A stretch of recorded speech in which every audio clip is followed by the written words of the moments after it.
জনবিরোধী, বিশেষ করে শ্রমিক, কৃষক, ক্ষেতমজুর, দিনমজুর, উপজাতি, তফসিলি, ওবিসি, সংখ্যালঘু, ছোট মাঝারি ব্যবসায়ী, বেকার ছেলে মেয়ে, আমাদের ছাত্র ছাত্রী, মা বোন, এদের বিরুদ্ধে বর্বরোচিত, অমানবিক এভাবে আক্রমণ সংগঠিত করতে এর আগের কোন সরকারকে আমরা দেখিনি। এবং এই সরকার ভারতবর্ষের বৃহৎ পুঁজির নেতৃত্বে, অর্থাৎ পুঁজিপতিদের মধ্যে যারা সবচেয়ে ধনী, তাদের নেতৃত্বে অন্যান্য যারা পুঁজিপতি, ভূস্বামী, কালোবাজারি, বেআইনি মজুতদারি যারা করে, বাজারে কৃত্রিম অভাব তৈরি করে, দ্বিগুণ তিনগুণ দাম মানুষের পকেট কেটে লুণ্ঠন করে নিয়ে পুঁজির পাহাড়কে পর্বতে পরিণত করে, এদেরকে চোখ কান বন্ধ করে এই সরকার যেভাবে সাহায্য করে চলেছে, আগের সরকারগুলো প্রগতিশীল ছিল সেটা আমরা বলছি না, কিন্তু এরকম ভাবে নির্লজ্জের মতো চোখ কান বন্ধ করে এদেরকে যেভাবে তারা সাহায্য করছে, এটাও ভারতবর্ষের মানুষ এর আগে এভাবে প্রত্যক্ষ করেনি। শুনছিলেন, সংক্ষিপ্ত পরিসরে হলেও দেশের অবস্থা সম্পর্কে কমরেড প্রকাশ বলবার চেষ্টা করেছেন।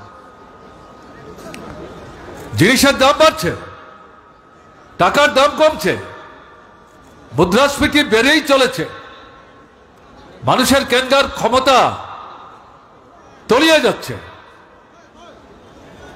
বেকার সমস্যা অন্যতম জাতীয় জ্বলন্ত সমস্যা, নিয়মিত নিয়োগ নেই,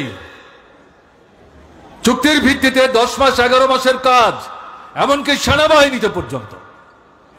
ভারতবর্ষ এরকমটা এর আগে প্রত্যক্ষ করেনি। কৃষক ক্ষেতমজুর মাথার ঘাম পায়ে ফেলে, রক্ত জল করে মাটির বুক চিরে যে ফসল ফলায়, উৎপাদনের জন্য যে পয়সা খরচ হয়, সেই পয়সা পর্যন্ত ফসল যখন বাজারে বিক্রি করতে আসে, যেহেতু কেন্দ্রের সরকার যথা সময়ে সাহায্যের হাত নিয়ে এদের পাশে দাঁড়ায় না, তারা উৎপাদন খরচের পয়সাটা পর্যন্ত হাতে নিয়ে বাড়িতে ফিরতে পারছে না। গণতন্ত্র আক্রমণ করছে, আমাদের যে সংসদীয় ব্যবস্থা তার উপর আক্রমণ করছে, গণতন্ত্রের সাথে ধর্ম নিরপেক্ষতা, ধর্ম যার যার, রাষ্ট্রের কোনো ধর্ম নাই, রাষ্ট্রের চোখে সব ধর্ম সমান, আপনি চাইলে ধর্ম করবেন, যদি না চান আপনি ধর্ম করতে বাধ্য না, আপনি চাইলে স্বাধীনভাবে আপনি ধর্ম পরিবর্তনও করতে পারেন, এক ধর্ম ছিল অন্য ধর্মও আপনি গ্রহণ করতে পারেন। ডক্টর বাবা সাহেব আম্বেদকর এটা করেছিলেন, হিন্দু ধর্মাবলম্বী ছিলেন, কিন্তু হিন্দু ধর্মের প্রতি তার যে বিতৃষ্ণা তৈরি হয়েছিল তার থেকে বেরিয়ে আসবার জন্য তিনি সেখানে বুদ্ধ ধর্মের অনুরাগী হয়েছিলেন। তার হাতেই তো আমাদের দেশের সংবিধান তৈরি হয়েছে। কাজেই এই যে ধর্ম নিরপেক্ষতার দৃষ্টিভঙ্গি, ভারতবর্ষকে ঐক্যবদ্ধ রাখতে গেলে পর রাষ্ট্র যদি ধর্মান্ধ হয় তাহলে দেশকে তো এক রাখা যাবে না। ব্রিটিশ সাম্রাজ্যবাদ যাবার আগে বিষবৃক্ষ রোপণ করে আমাদের দেশটাকে দুভাগে ভাগ করে দিয়ে গেছে, আর যাতে ভারতবর্ষকে ভাগ করতে না পারে তার জন্য এই ধর্ম নিরপেক্ষতার নীতি আমাদের সংবিধানের পলে পলে নানা পদ্ধতিতে এটাকে উপস্থিত করার চেষ্টা হয়েছে। আরএসএস নিয়ন্ত্রিত বিজেপি সরকার এই ধর্ম নিরপেক্ষতার বেদিমূলে আক্রমণ করছে, একদিকে গণতন্ত্র, আরেকদিকে ধর্ম নিরপেক্ষতা, এবং একই সাথে সামগ্রিকভাবে আমাদের যে সংবিধান তাকে ধ্বংস করার চেষ্টা করছে। এই সংবিধান যখন তৈরি হয়, আরএসএস জনসংঘ তারা এই সংবিধান তৈরিতে সহযোগিতা করেনি। এরা স্বাধীনতার সংগ্রামে পেছন থেকে ছুরি মেরেছে, ব্রিটিশের পদালেহন করেছে। এরা স্বাধীনতা অর্জিত হওয়ার পর এই সংবিধান তৈরি করতে গিয়ে এরা মনুস্মৃতির আদলে স্বাধীন ভারতবর্ষের সংবিধান তৈরি করতে চেয়েছিল, যার মূল কথা হচ্ছে মহিলাদের কোনো অধিকার থাকবে না, তারা সুন্দরের পূজারী হবে, সন্তানের জন্ম দেবে, রান্না বান্না করবে, ঘর নিকাবে, বাড়ির বাইরে যেতে পারবে না, পুরুষের সঙ্গে তর্ক বিতর্ক করতে পারবে না, দাবি দাওয়া করতে পারবে না। এই হচ্ছে মনুস্মৃতির অন্যতম গুরুত্বপূর্ণ কথা। আর কে দলিত অংশের মানুষ, যারা তফসিলি উপজাতি সহ বিরাট অংশের মানুষ, এই মনুস্মৃতি মানুষকে 4 ভাগে বিভক্ত করেছে, মাথা, মুখ, হাত, পা। দলিত অংশের মানুষ যারা, তাদেরকে পায়ের সাথে মিলিয়ে বলা হচ্ছে এদের জন্মই হয়েছে, সমাজে আসার উদ্দেশ্য হচ্ছে এদের উপরে যারা আছে সবাইকে তারা সেবা করবে, শুশ্রূষা করবে, তাদের কিছু দাবি করবার অধিকার নেই। নামে মানুষ, অবয়ক্ত মানুষ, কিন্তু মানুষের অধিকার নিয়ে বেঁচে পড়তে থাকবার কোনো সুযোগ তাদের নাই। এই যে সংবিধান আমাদের দেশের স্বাধীনতার পর যেটা তৈরি হচ্ছে, এই সংবিধানটাকে আরএসএস, বিশ্ব হিন্দু পরিষদ এবং তৎকালীন সময়ের এই জনসংঘ, যেটা আজকের নাম হচ্ছে বিজেপি, তারা এইভাবে সংবিধান তৈরি করবার চেষ্টা করেছে, কিন্তু প্রতিরুদ্ধ হয়েছে কনস্টিটিউয়েন্ট অ্যাসেম্বলির মধ্যে ডক্টর বাবা সাহেব আম্বেদকরের নেতৃত্বে। তাদের প্রত্যেকটি তোলা প্রশ্নকে খণ্ড বিখণ্ড করে, বিচ্ছিন্ন করে, এবং সেই কনস্টিটিউয়েন্ট অ্যাসেম্বলির মধ্যে কণ্ঠাসা করে এই সংবিধান তারা পাশ করে নিয়ে এসছেন। 1950 সালের 26শে জানুয়ারি আমাদের দেশে এই সংবিধান লাগু হয়। এখন এই যে শুনছিলেন কমরেড প্রকাশ বারবার বলবার চেষ্টা করছিলেন, এটা হিন্দু রাষ্ট্র তৈরি করবার চেষ্টা করছে ফেসিবাদী দৃষ্টিভঙ্গি নিয়ে, একদলীয় শাসন।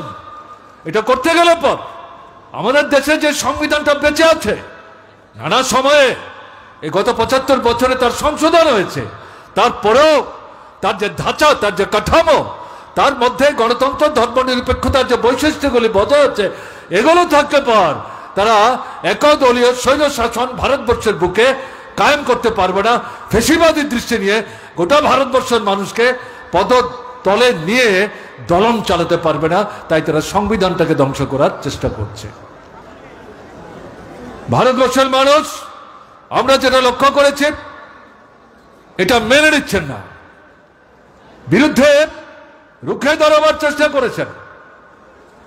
লোকসভার নির্বাচন, ভোট কমেছে, আসন কমেছে, কিন্তু যে কোনোভাবেই হোক সরকার তৈরি করেছেন। অনেকের ধারণা হয়েছিল সম্ভবত এই ধাক্কা থেকে আরএসএস বিজেপি কিছুটা শিখবে। ভারতের কমিউনিস্ট পার্টি, মার্ক্সবাদী প্রথম থেকে বলছিল বিজেপি আরএসএস গণতন্ত্র থেকে, ধর্মনিরপেক্ষতার দৃষ্টিভঙ্গি থেকে, আমাদের দেশের সংবিধানের যে মৌল নীতি গেলে এর থেকে কোনো শিক্ষা নিতে তারা রাজি না।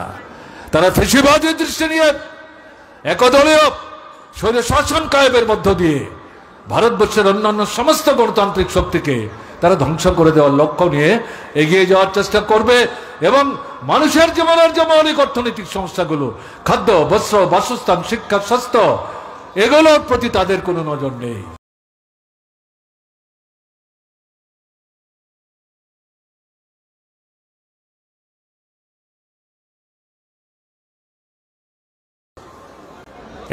এর বিরুদ্ধে লোকসভা নির্বাচনে এদেরকে সেভাবে সরকার থেকে আলাদা রাখতে না পারল, যে ধাক্কাটা দিয়েছে, এই ধাক্কা থেকে শিক্ষা না নিয়ে তারা আরো উগ্র হয়ে আক্রমণ তীক্ষ্ণ করার চেষ্টা করছে। তারা মনে করছেন সামনের দিনে যদি এখন থেকে চাপিয়ে রাখা না যায়, তাহলে তাদের অস্তিত্ব রক্ষা করা কঠিন হবে। এটাই বাস্তব। আজকে এই 1 বছরের ব্যবধানে, গত লোকসভা নির্বাচনের পর এই সময়ের মধ্যে কৃষকরা, ক্ষেত মজুররা, শ্রমিকরা শিক্ষক কেরানি কর্মচারীরা, বিশ্ববিদ্যালয়ে আমাদের ছাত্ররা, রাজ্যে রাজ্যে যুবকরা, বেকার যুবকরা, তারা এই জনবিরোধী, রাষ্ট্রবিরোধী, ঐক্যবিরোধী, সংহতি বিরোধী, শান্তি বিরোধী সর্বনাশা যে নীতি নিয়ে বিজেপি যাওয়ার চেষ্টা করছে, তার বিরুদ্ধে রুখে দাঁড়াবার চেষ্টা করছে, লড়াইয়ের ময়দানে সামিল হচ্ছে, নতুন শক্তির সমাবেশ ঘটছে। ত্রিপুরা এর থেকে আলাদা না। ত্রিপুরাও এই লড়াইয়ে তার সামর্থ্যের সীমাবদ্ধতার মধ্যে সমস্ত প্রতিকূলতা মোকাবেলা করে সর্বভারতীয় এই আন্দোলনে তার গুরুত্বপূর্ণ ভূমিকা নেওয়ার চেষ্টা করছে। তা না হলে পরে কিসের মার্ক্সবাদী কমিউনিস্ট পার্টি, কিসের লাল ঝান্ডা? এ তো শুধু ভোটের পার্টি না, লড়াইয়ের পার্টি। সমস্যা পীড়িত মানুষ, তাদের জীবনের মূল সমস্যাগুলি সমাধানের জন্য লড়াই। এই লড়াইয়ের পর্যায়ে কখনো বিধানসভার ভোট আসবে, কখনো লোকসভার ভোট আসবে, এটা উন্নততর পর্যায়ের রাজনৈতিক সংগ্রাম। সেই সংগ্রামে আমরা অংশগ্রহণ করি, কখনো আসন জিতি, কখনো জিততে পারি না, কখনো সরকার তৈরি করি, কখনো সরকার তৈরি করতে পারি না, কিন্তু তার জন্য লাল ঝান্ডা কাঁধ থেকে আমরা নামাই না, লড়াইয়ের ময়দান ছেড়ে আমরা পালিয়ে যাই না। এটাই হচ্ছে মার্ক্সবাদী কমিউনিস্ট পার্টি। কাজে এই জায়গায় দাঁড়িয়ে আমি আগেই বলেছি, বেশি সময় নিতে চাই না। ত্রিপুরার অভিজ্ঞতা কি? প্রধানমন্ত্রী নরেন্দ্র মোদী 2018 সালে বিধানসভার নির্বাচনে কি বলবার চেষ্টা করেছিলেন? চলো পাল্টাই, একবার একটা সুযোগ দিন। বামফ্রন্ট সরকারের বিরুদ্ধে আঙ্গুল তুলে কথা বলতে পারেনি, স্বীকার করেছে এই সরকার উন্নতির জন্য কাজ করেছে, ত্রিপুরার সমৃদ্ধির জন্য কাজ করেছে।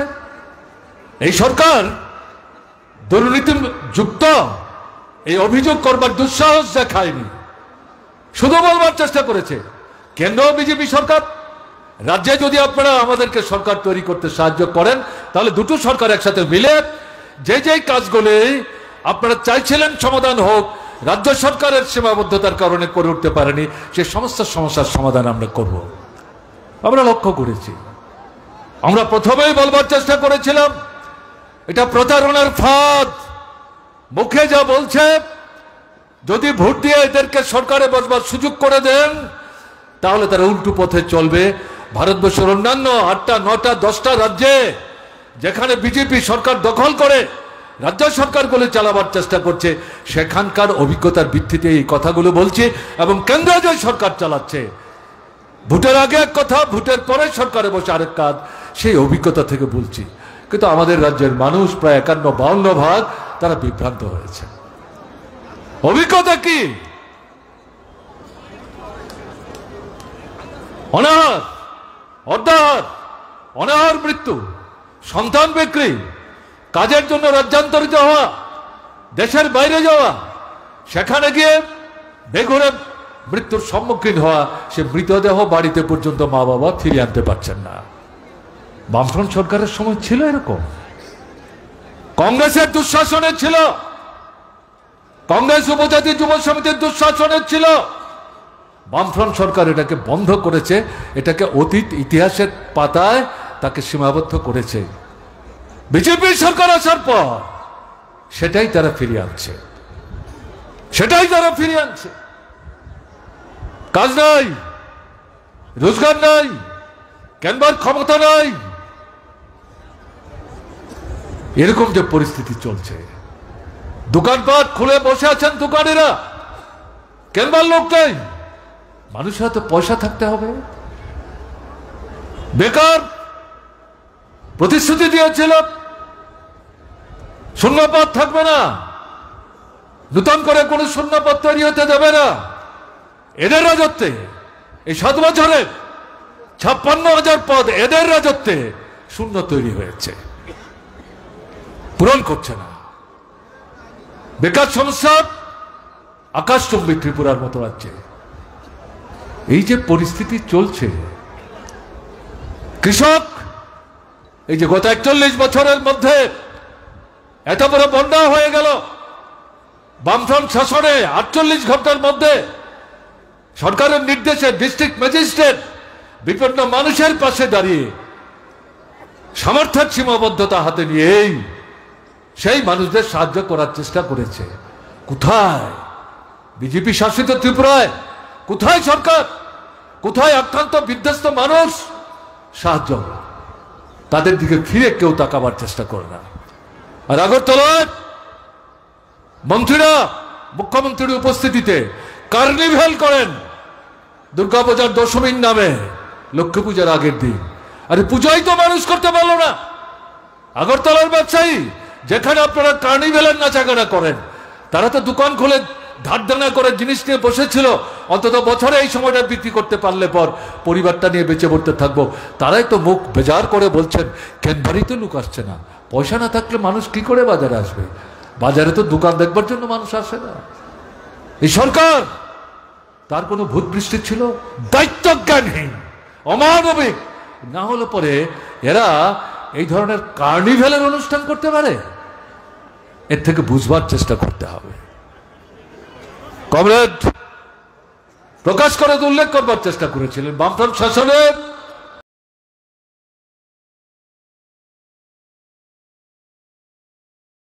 ত্রিপুরাতে সাম্প্রদায়িক দাঙ্গা ছিল না।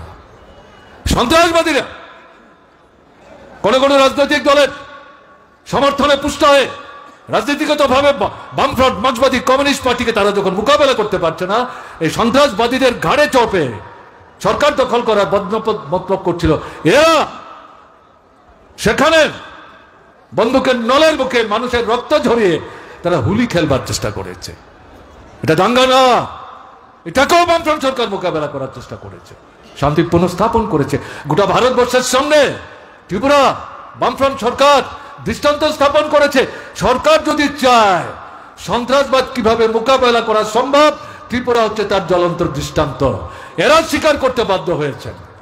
কাজে এই যে পরিস্থিতি আজকে যেটা দেখা যাচ্ছে, ধর্মের নামে, সম্প্রদায়ের নামে আরএসএস, বিজেপি, বিশ্ব হিন্দু পরিষদ পেছনে দাঁড়িয়ে বিশ্ব জনবসতির এলাকায় হিন্দু মুসলমান বসবাস করেন, সেই জায়গায় বিরোধ বাঁধাচ্ছে, বাড়িঘর পুড়িয়ে দিচ্ছে, লুট করছে, দৈহিক আক্রমণ করছে, খুন খারাপি করছে। কদমতলা ধর্মনগরে, কৈজুরাবাড়ে, রানীর বাজার সংলগ্ন, আপনার গন্ডাছড়া, এরপর বিশালগড় করবার চেষ্টা করেছে, উদয়পুরে করবার চেষ্টা করেছে, সোনামুড়ায় উত্তেজনা ছড়াবার চেষ্টা করেছে মার্ক্সবাদী কমিউনিস্ট পার্টি। তার সীমাবদ্ধ সামর্থ্য নিয়েও সাম্প্রদায়িক যে প্ররোচনা, তার বিরুদ্ধে রুখে দাঁড়িয়ে ঐক্য সংগতি রক্ষা করবার জন্য তার দায়িত্ব পালন করা থেকে পেছপা হয়নি। এরকম একটা জায়গায় এরা রাজ্যটাকে আজকে নিয়ে গেছে। আপনাদের অভিজ্ঞতা কি? ত্রিপুরায় কটা সরকার দেখেছেন আপনারা? রাজন্য শাসন দেখেছেন? কিছু মানুষ এখনো বেঁচে থাকবেন। রাজন্য শাসনের শেষ দিকটার অভিজ্ঞতা আপনারা নিতে পেরেছেন। রাজন্য শাসন মানে কি? এটা তো রাজ পরিবারের সুখ স্বাচ্ছন্দ্য, ত্রিপুরার জনগণের স্বার্থ রক্ষা করার জন্য। যদিও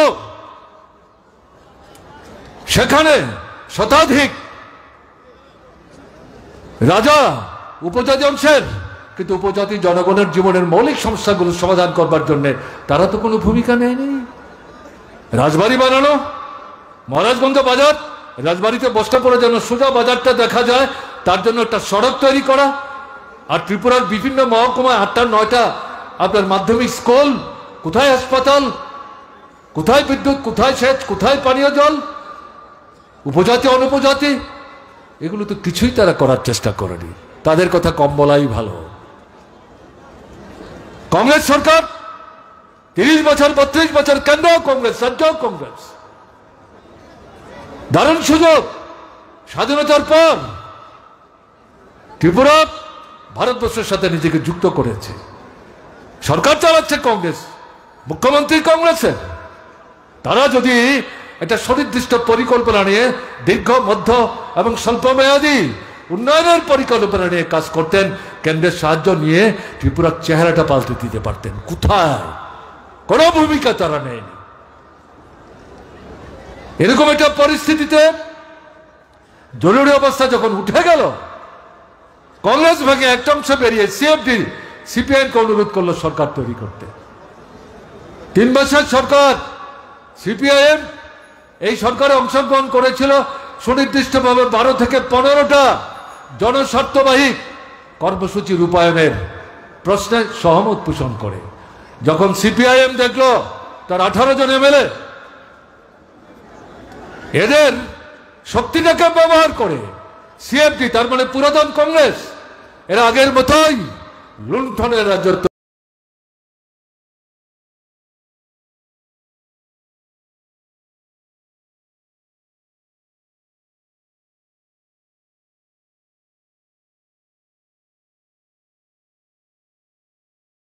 কায়েম করার চেষ্টা করছে।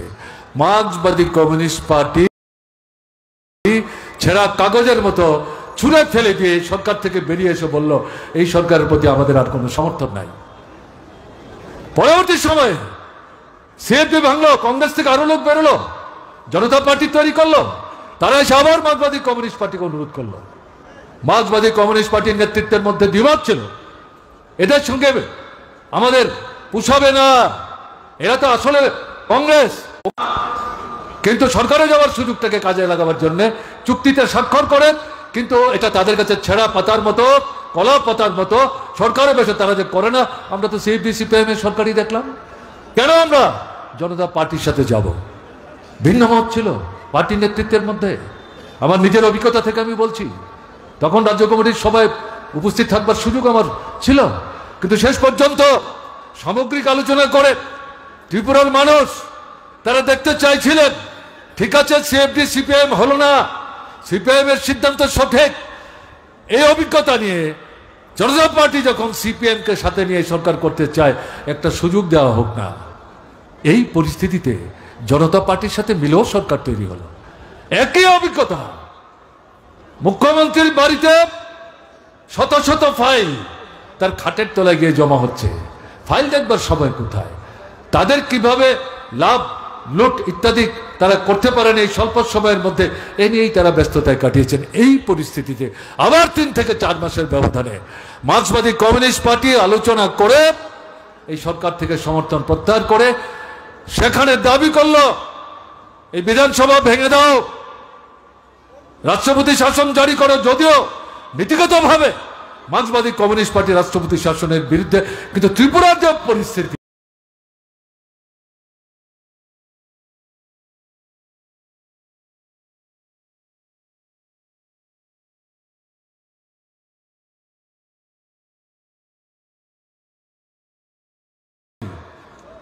এই বিধান জায়গায় দাবি হলো নূতন করে বিধানসভার নির্বাচন করো। সেই নির্বাচন হলো 77-এর ডিসেম্বরে।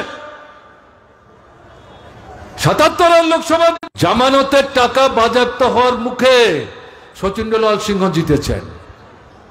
এই পরিস্থিতিতে 9-10 মাসের ব্যবধানে বিধানসভার নির্বাচন, ভোটের ফল যখন প্রকাশিত হলো, দেখা গেল, আমার এখনো মনে আছে উমাকান্তি স্কুলের ভোট গণনার কেন্দ্রে আমি যুক্ত ছিলাম।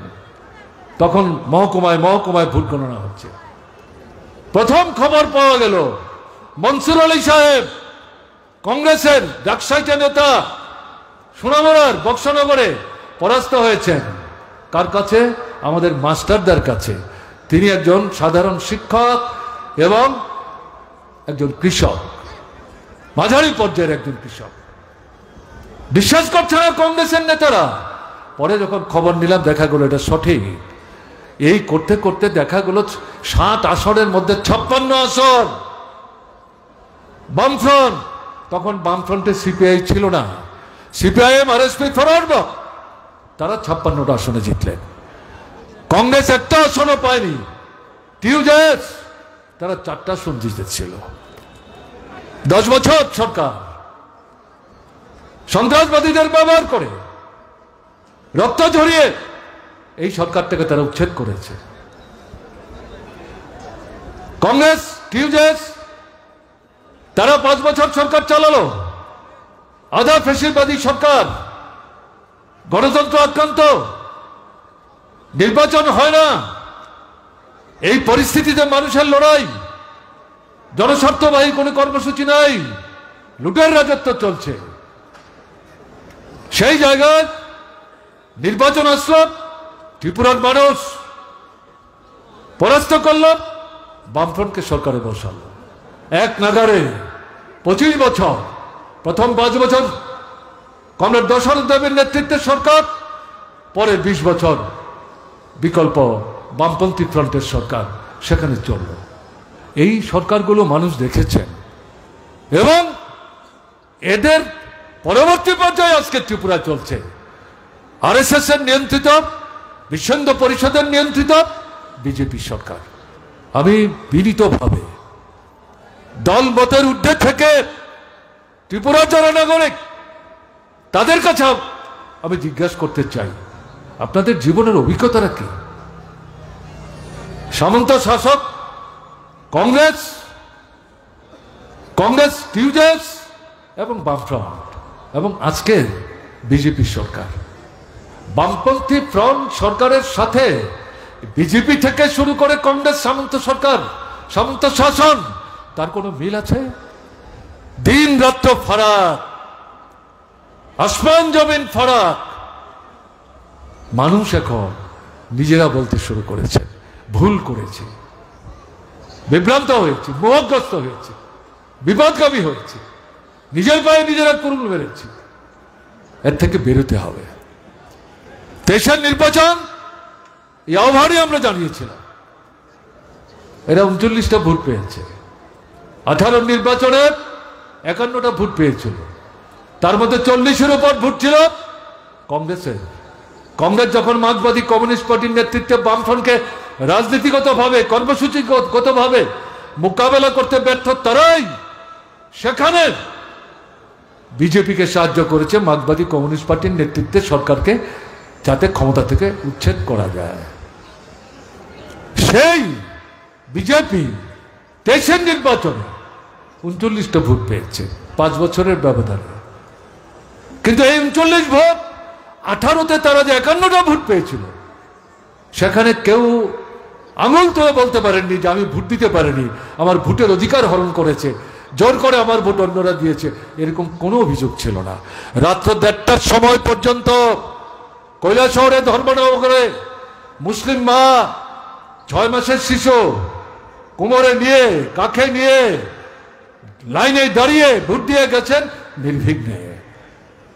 কিন্তু 23-এর নির্বাচন, এই যে 39 ভোট, তাতে আমরা যা দেখেছি 20 থেকে 22টার বেশি ভোট বিজেপি পায়নি। বাকি যে ভোট, আপনার ভোট, তারা লুট করেছে, আপনাকে আপনার ভোট দিতে দেয়নি। আগরতলা সহ ত্রিপুরার মহকুমায় মহকুমায় ঘটনা ঘটেছে। তারা জানে তারা কিভাবে সরকারে এসছে। মুখ্যমন্ত্রী নিজে জানেন উপনির্বাচনে বর্দলি থেকে তিনি কিভাবে জিতেছেন, পরের নির্বাচনে এই বর্দলি থেকে তিনি কিভাবে জিতেছেন তিনি নিজেই তো জানেন। আমাদের ব্যাখ্যা করার কি দরকার আছে? এরকম একটা পরিস্থিতিতে দাঁড়িয়ে এরা ভীত, এরা সন্ত্রস্ত, এরা বুঝতে পারছেন জনগণ এটাকে মেনে নেবে না। তাই যেটা আপনাদের কাছে বলতে চাইছি, আবার আগে বলেছেন জিতেন চৌধুরীও বলবার চেষ্টা করেছেন, কেন আমাদের এই মিটিংটাকে তারা বাধা দেওয়ার চেষ্টা করেছেন। বাধা দিয়ে কি মানুষকে আটকানো গেছে? পেরেছেন? আপনাদের জানার জন্য বলছে, পুলিশ পরশুদিন সন্ধ্যাতেও ইনসিস্ট করেছে দরখাস্ত লিখে দিন, 3000-এর বেশি লোক হবে না। আরে এটি কেমন ধরে কথা হলো? পুলিশ ঠিক করবে আমাদের জনসভায় কত লোক হবে? শুনেছেন এরকম কাণ্ড? এটা তো পুলিশের কথা না, মন্ত্রিসভার রাজনৈতিক যে নেতৃত্ব, মুখ্যমন্ত্রী সহ তাদেরই এই পরামর্শ। তো আমরা তো সেখানে বলেছি দরখাস্ত না রাখলে পরে কিছু করার নেই, মিটিং হবে, যেখানে আটকাবে সেখানে মানুষ বসবে, সেখানেই প্রতিরোধ হবে। পেরেছে আজকে? পারেনি। আমি যেটা বলবো, এই পরিস্থিতি থেকে মানুষ মুক্তি চান, শুধু মার্ক্সবাদী কমিউনিস্ট পার্টির লোক না, বিজেপির মধ্যেও কিছু সৎ ভাবনা চিন্তার লোক আছেন। তাদের গুরুত্ব মূল্য এখন বিজেপিতে নাই। এরা এখন ক্ষুব্ধ বিক্ষুব্ধ হয়ে নিজেরাও বলতে শুরু করেছেন। এরকম ভাবে তো আমরা ভাবতে পারিনি। এটা কি চলছে? অরাজকতা চলছে, এর পরিবর্তন দরকার। এরা তো আমাদের সঙ্গে কথাবার্তা বলতে গিয়ে এই বিষয়গুলো বলছে। এ তো তৈরি করা কথা না। উদয়পুরে খিলপাড়ার কাছে যে মহিলার বাড়িতে ঢুকে লুণ্ঠন করলো, স্বামীর মাথা ফাটালো, চোখের জলে বুক ভাসিয়ে সোশ্যাল মিডিয়ার কাছে বলতে গিয়ে হাতজোড় করে মুখ্যমন্ত্রীর দৃষ্টি আকর্ষণ করে তিনি যে বলেছিলেন, মুখ্যমন্ত্রী আমি তো বিজেপি, গত বিধানসভা নির্বাচনে আমি বিজেপির জন্য কাজ করেছি, আমাকে আজকে যারা আক্রমণ করছে, বাড়িতে এসে যারা লুণ্ঠন করছে, এরাও বিজেপি, তো কেন তারা আমাকে আক্রমণ করছে? কোনো জবাব নাই। আপনার দৃষ্টি আকর্ষণ করছে, হাত জোর করে বলছি, একবার আসুন, আমাদের খোঁজ নেন, আমাদেরকে আক্রমণের হাত থেকে রক্ষা করার চেষ্টা করুন। গেছে মুখ্যমন্ত্রী? কোনো মন্ত্রী গেছে সেখানে? না। অরাজকতা চলছে। কোথায় আইনের শাসন? জঙ্গলের শাসন চলছে। মায়েদের বোনেদের উপর বীভৎস আক্রমণ সংঘটিত হচ্ছে, কিশোরীদের উপর বীভৎস আক্রমণ সংঘটিত হচ্ছে। থানায় গেলে পর, আমি সব থানার কথা বলছি না, কোন কোন থানায় কেন এসছেন? মন্ডলের কাছে যান, আলোচনা করে মীমাংসা করবে, মামলা করবেন, কোর্টে যাবেন, আরো পয়সা খরচ হবে, আরো তো ব্যতিব্যস্ত হবেন, অসুবিধা হবে। চা বিস্কিট খেতে খেতে এই সমস্ত কথা রসিয়ে রসিয়ে থানার কোনো কোনো দারোগাবু বলছেন। বুঝতে পারছেন এই দুঃসাহস তাদের কোত্থেকে আসছে? বামফ্রন্ট সরকারের সময় এই সমস্ত কথা বলবার সাহস পেয়েছে। আমি একটা দৃষ্টান্ত দিচ্ছি, আগরতলার পূর্ব থানা, মহিলাদের জন্য আমরা থানা করেছি। আক্রান্ত মহিলা থানায় গিয়ে যখন অভিযোগ করছিলেন, এই থানায় সমস্ত কর্মচারী ছিলেন মহিলা, যিনি প্রধান অফিসার তিনি তার সাথে খারাপ ব্যবহার করছিলেন। অভিযোগ সত্য না মিথ্যা যাচাই করবার চেষ্টা করছিলেন, তার অভিযোগ রাখেনি। পরবর্তী সময় যখন সরকারের দৃষ্টিতে আনলো, এই থানার ওয়ান অ্যান্ড অল প্রত্যেককে সেখান থেকে সরিয়ে অন্যত্র বদলি করে দেওয়া হয়েছে এবং তাদের বিরুদ্ধে তদন্ত করে কার্যকরী ব্যবস্থা নেওয়ার নির্দেশ বামফ্রন্ট সরকার দিয়েছিল। এরকম একটা দৃষ্টান্ত কেউ দেখাতে পারবেন? গত 6 বছরের মধ্যে 7 বছর হতে যাচ্ছে এই সরকারের, এরকম কোন দৃষ্টান্ত আপনারা দেখাতে পারবেন? বিজেপির লোকরা দেখাতে পারবেন? অরাজকতা চলছে। 18-র পর আজ অব্দি যত ভোট হয়েছে ত্রিপুরায়, মানুষ ভোট দিতে পারেননি। লুটের রাজত্ব চলছে, ভোট লুট। এখন সরকার এডিসি, যেটা ত্রিপুরা মথান নিয়ন্ত্রণের, এবং বিজেপি আরএসএস এর লোকরা, তারা সবাই মিলে একটা হয়ে লুটের রাজত্ব চালাবার চেষ্টা করছে। কাজেই এগুলো শুধু বললে হবে না। এই অবস্থা থেকে বেরিয়ে আসবার জন্য সামনের দিনে বৃহত্তর সংগ্রাম সংগঠিত করতে হবে। অবশ্যই মার্ক্সবাদী কমিউনিস্ট পার্টি, তার নেতৃত্বে বামফ্রন্ট, তারা গুরুত্বপূর্ণ ভূমিকা নেবেন, নেওয়ার চেষ্টা করছেন। আক্রান্ত হচ্ছেন, শহীদের মৃত্যুবরণ করছেন, বাড়িঘর পুড়িয়ে দিচ্ছে, তাদের পরিবার প্রতিপালনের জন্য তাদের যে আয়ের উৎসব সেগুলো ধ্বংস করে দিচ্ছে, কিন্তু মাথা নত করছে না। এরা থাকবেন, কিন্তু আপনাদের কাছে আবেদন থাকবে, নতুন মানুষের কাছে যেতে হবে। কাল যিনি বিজেপি ছিলেন তার সঙ্গে কথা বলুন, বুঝবার চেষ্টা করুন, তার মন জয় করার চেষ্টা করুন, তাকে সঙ্গে আনুন। কাজে আমাদের শক্তির যে বৃত্ত, এটাকে প্রসারিত করতে হবে।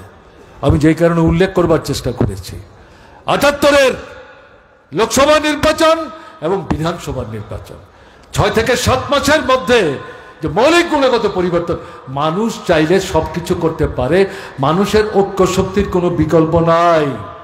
তাই আপনাদের কাছে যেটা থাকবে আমাদের আবেদন, এই সম্মেলন কি আলোচনা করব? আমরা কি ওখানে শুধু গলা ফাটিয়ে রক্ত চিরিয়ে সেখানে রক্ত বের করে বক্তৃতা করব? কি চলছে দেশে? দেশকে বাদ দিয়ে ত্রিপুরা তো এই সমস্যা থেকে বেরোতে পারবে না। ডাবল ইঞ্জিন দিল্লি সরকার যে দৃষ্টি নিয়ে চলছে, ত্রিপুরার বিজেপি সরকার সেই দৃষ্টি নিয়ে চলছে, তার কাছ থেকে বিকল্প আমরা কি আশা করব? কাজেই সেদিক থেকে জাতীয় স্তরে যে আন্দোলন হচ্ছে, শ্রমিক, কৃষক, কর্মচারী, ছাত্র, যুবক, উপজাতি, তফসিলি, ওবিসি, সংখ্যালঘু, ছোট মাঝারি ব্যবসায়ী, তারা জাগিয়ে আসছেন, নূতন ঢঙে আন্দোলন তৈরি করবার চেষ্টা করছেন। তাতে যেমন ত্রিপুরায় বামপন্থী ফ্রন্টের নেতৃত্বে গণতান্ত্রিক শক্তিকে নিয়ে আমাদের লড়াই অংশগ্রহণ করতে হবে। সঙ্গে সঙ্গে ত্রিপুরায় যে অরাজকতা চলছে, ত্রিপুরায় যে ফ্যাসিস্ট সন্ত্রাস চলছে, ত্রিপুরায় যে জঙ্গলের শাসন চলছে, এর থেকে ত্রিপুরাকে বের করে আনতে না পারলে পর খাদ্য, বস্ত্র, বাসস্থান, শিক্ষা, স্বাস্থ্য কোনো সমস্যার সমাধান করা যাবে না। কাজেই এদেরকে জনগণের মধ্যে থেকে বিচ্ছিন্ন করতে হবে, কোণঠাসা করতে হবে, নতুন শক্তির সমাবেশ করতে হবে।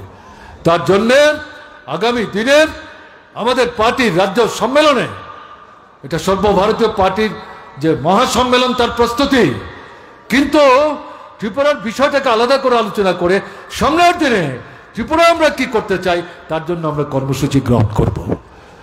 আপনাদের কাছে আগাম আবেদন করে রাখতে চাইছি, এই সম্মেলন থেকে ত্রিপুরার মানুষের স্বার্থে যে গুরুত্বপূর্ণ জ্বলন্ত দাবিগুলোকে সামনে রেখে নানা ঢঙের যে আন্দোলনের কর্মসূচি আসবে, আজকে যেভাবে সমস্ত প্রতিকূলতা, ষড়যন্ত্র উপেক্ষা করে আপনারা এই সমাবেশে সমবেত হয়ে লড়াই নতুন বার্তা দিয়েছেন, রাজ্য সম্মেলন থেকে যে বার্তা আপনাদের কাছে যাবে আহ্বান হিসাবে, তাকে বাস্তবায়নের জন্য আপনাদের কাছে আগাম আবেদন রাখবো। সেই লড়াইয়ে আরো বৃহত্তর শক্তি নিয়ে ঘর থেকে বেরিয়ে ময়দানে দাঁড়িয়ে এই দুশ্মন যে সরকারটা, জনবিরোধী যে সরকারটা, তাকে কোণঠাসা এবং পরাস্ত করবার জন্য আমাদের লড়াইকে তীব্র, তীক্ষ্ণ এবং ব্যাপকতর করতে হবে।